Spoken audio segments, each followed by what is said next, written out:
holiday, but I felt the need to do this, and I decided rather than to produce something, I would just go ahead and do it live. The shooting in Texas has all of us reeling because obviously children were involved. 19 lives were lost, including teachers. We're upset as we learn the details of the fact that the police who were on scene didn't go in a timely fashion. That, of course, being investigated and looked into. But watching some of the reactions from certain people, and we knew that obviously there was going to be a clamor for gun control, that the politicians were going to say what the politicians were going to say. We knew that. But I guess what is surprising is that people who have a platform and the ability to bring us together are using it to make the situation even worse. The skipper of the San Francisco Giants, Gabe Kapler, has decided that moving forward, he can no longer come out and stand with his team during the national anthem. Not until something in this country changes, i.e., more gun control. And I simply want to say this. I don't know Gabe Kapler. I really wish sports would stay out of these things. Sports are supposed to be our diversion. They're supposed to be our escape, but they keep wanting to insert themselves. But I have a feeling I know what Mr. Kapler's political ideology is, especially since he is calling for strict gun control and even gun confiscation. Well, can I just say this? The flag didn't kill those children. An evil, demon-possessed maniac killed those children. And he, the evil maniac, desecrated what the flag represents. He robbed those people of life, liberty, and the pursuit of happiness that has been denied them. I am really tired of athletes in particular who constantly want to malign the flag. They want to line their political ideology and use the flag as a weapon, kneeling, spitting, disregarding. Mr. Kapler, you do know that you make millions of dollars managing a team in what is called the Great American Pastime. There's no other sport like baseball. I love baseball. I coached Little League baseball. I coached high school varsity baseball. I love baseball.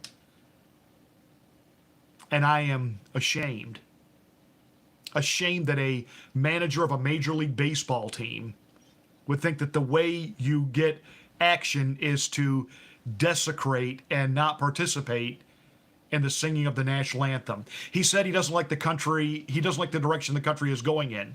Half of us don't. And the other half doesn't like it either. And I promise you, both halves have two different ideas of what we would like to see the country be. But I can tell you this.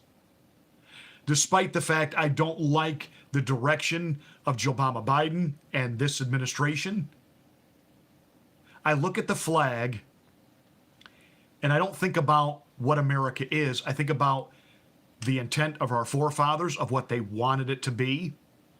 I think about what America can be. And I think about that flag represents the idea of freedom and the liberty to be able to do that. It doesn't mean we're not going to fail. It doesn't mean we're not going to at times miss it badly.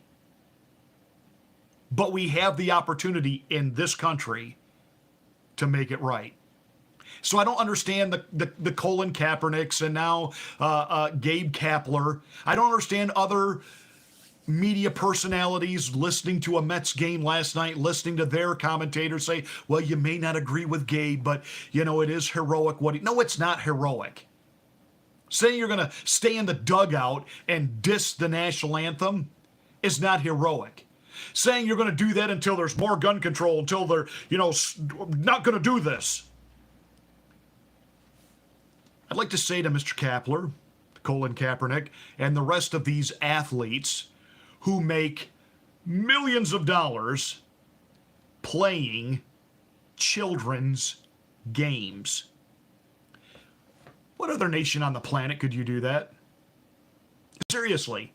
What other nation could you go to that has your political ideology, your idea of what a utopian culture ought to be, and that would then also pay you millions of dollars to coach or play football, baseball, basketball? And seriously, you have what you have because of that flag. What that flag represents. It represents freedom. It represents opportunity. It gives you the freedom to fail or succeed. It gives you the freedom to have an opportunity to try.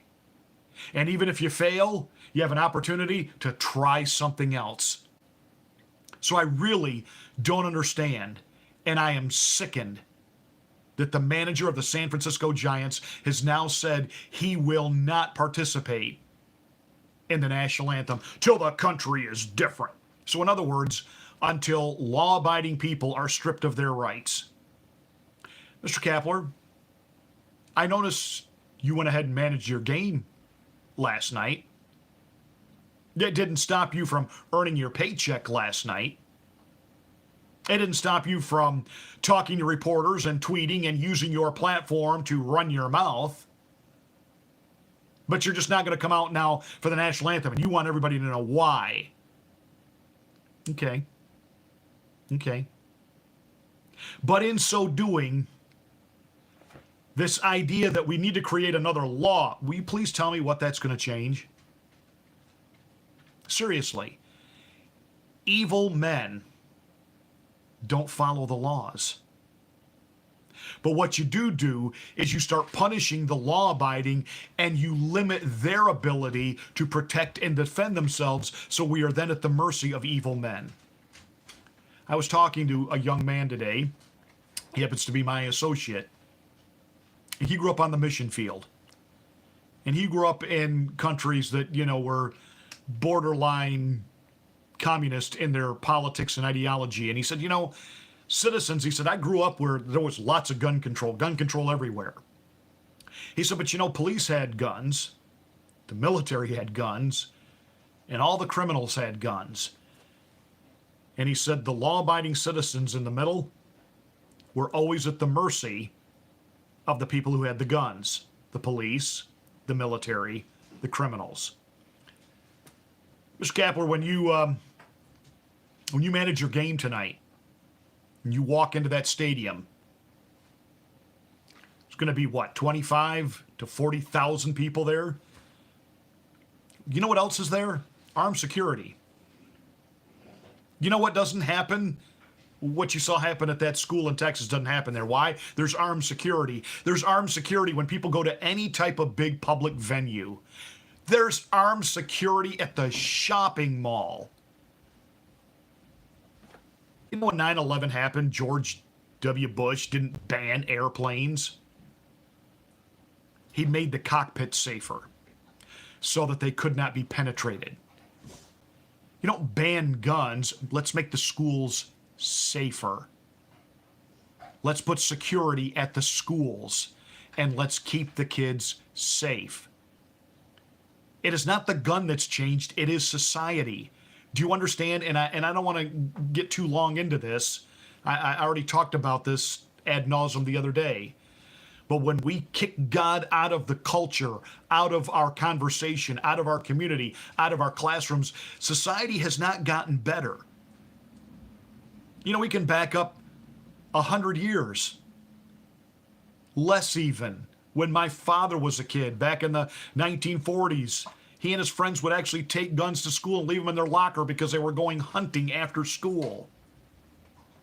Now, I understand that can't be done today, and I'm not advocating that. What I'm saying is society has changed, and not for the better. It's not the gun. It's evil. It's people. So let's protect the kids. Let's put security at the schools. Let's make sure these individuals understand very clearly. You're not going to go fishing in a barrel.